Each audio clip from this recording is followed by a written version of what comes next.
વલસાડ શહેરને અડીને આવેલું અને દરિયાની લહેર વલસાડ શહેરને અડીને આવેલું તિથલ ગામ એ પ્રવાસીઓ માટે આ મનગમતું સ્થળ છે. પરંતુ હવે આ ગામની ઓળખ માત્ર પર્યટન પૂરતી સીમિત રહી નથી.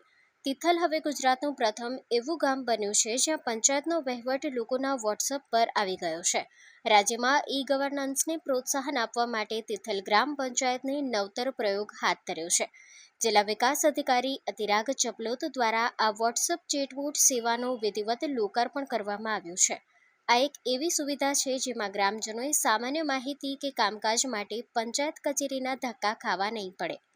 જન્મ મરણના દાખલા, ઘરવેરા કે પાણીવેરાની બાકી રકમ, સરકારને વિવિધ કલ્યાણકારી યોજનાઓની માહિતી અને પંચાયતના અન્ય પ્રમાણપત્રો માટેની અરજીની પ્રક્રિયા હોય કે પછી કોઈપણ ફરિયાદ માટે ગ્રામ પંચાયત કચેરી ખાતે ગ્રામજનોએ ધક્કો ખાવાનો વારો આવશે નહીં.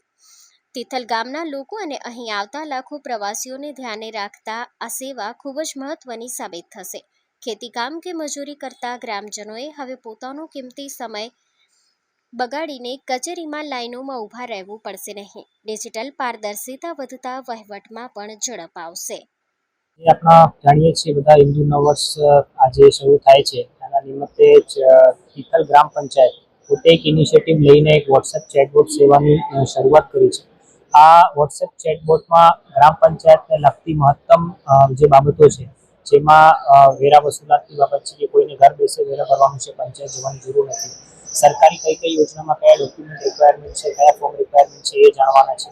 પછી કંઈ ફરિયાદ પોતાના ફળિયામાં કે ઘરના બહાર કે પંચાયતને લઈને કોઈ સુવિધાઓ સાથે છે તો એ કરવાની છે.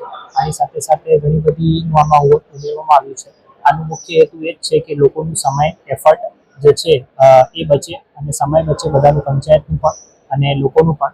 અને જેટલી વસ્તુ ડિજિટલ થઈ જાય તો આપણે આ ટેકનોલોજીના પ્રયોગના માધ્યમથી ગ્રામ પંચાયતની સુવિધાઓ સારી રીતે બધાને ઘર સુધી પહોંચાડી શકીએ.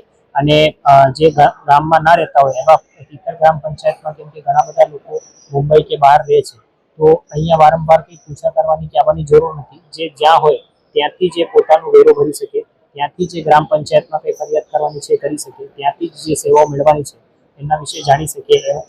એના ભાગરૂપે અહીંયા એક લોન્ચિંગનું પ્રોગ્રામ કરવામાં આવેલું હતું. એમાં જે ગામના આપણે તિથલ સાથે સાથે લગભગ 100થી વધારે ગામોના સરપંચ તલાટી, જે ગામોમાં આવી જ પરિસ્થિતિ છે કે ઘણા બધા લોકો બહાર પણ રહેતા હોય છે, કે પછી ગામ એટલું મોટું છે કે ત્યાં ડિજિટલ કરવાથી ઘણું બધું લોકોનું સમય અને આપણો પૈસાની બચત થશે, સરકારી નાણાંની. તો આ લોકોને પણ બોલાવીને અહીંયા પ્રેરણા આપવામાં આવી હતી. આવી રીતે આ પ્રોગ્રામ આજે પૂરું કરવામાં આવ્યો. હાલ જિલ્લામાં સૌપ્રથમ પંચાયત અમારી ડિજિટલ થવા જઈ રહી છે અને સૌને ઘર બેઠા સુવિધા મળે એના અમારા લગભગ 1.5-2 મહિનાથી મારા પ્રયત્ન ચાલુ હતા અને અમને ખૂબ જ મોટી સફળતા મળી છે. અને અમે આજે આ વોટ્સઅપ ચેટબોટનું અમે નિર્માણ કરી શક્યા છે. તો અમારા પ્રયત્ન એવા છે કે મારા ગામના જે લોકો છે એ ઘણા બધા લોકો બોમ્બે છે, સુરત છે, બધા આઉટ સ્ટેટમાં રહેતા હોય છે. તો એમને વેરા વસૂલાત માટે પંચાયતને પણ તકલીફ પડતી હોય અને એમને પણ અહીંયા અવારનવાર આવવાનું થતું હોય તો વેરા ભરવામાં ખૂબ જ મુશ્કેલી થતી હોય છે. તો અમે નક્કી કરીને કે ચાલો આવી રીતનું કંઈક આપણે એક એપ બનાવી દઈએ, જેથી કરીને ઘર બેઠા ત્યાં ઓફિસ વર્ક કરતા હોય ત્યાંથી પણ આ લોકો વેરો ભરી શકે. અને અમે આજે આમાં સફળતા મેળવી છે. અને મારી એવી ઈચ્છા છે કે જેટલીઓ પંચાયત છે આપણા ગુજરાતની, એ બધી જ પંચાયતો આવી રીતના ડિજિટલ થાય અને આ બધા જ લોકો ઘર બેઠા સુવિધા મળે એ અમારા એમને વિનંતી છે. આમાં વેરા, ઘરવેરા, મહેસૂલ અને અનેક એવા દાખલાઓ જે આપણે જેવું પણ આપણે મેનુ ઓપન કરવાથી એમાં બધી જ ડિટેલો આવી જાય છે.